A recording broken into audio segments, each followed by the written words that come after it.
How to get a recovery code for Microsoft account. Hi everybody, if you want to generate a Microsoft account recovery code, these are the methods you can follow up and do it.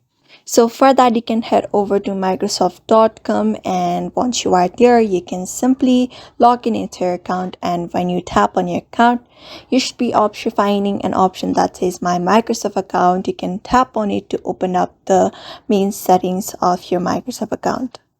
So once this page loads up, the next step you need to do is tap on these three horizontal lines at the top left corner of your screen, and this menu opens up.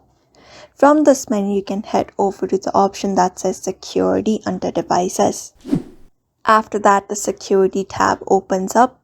So what you need to do in order to generate a recovery code is you can tap on this option that says two-step verification from your Security tab.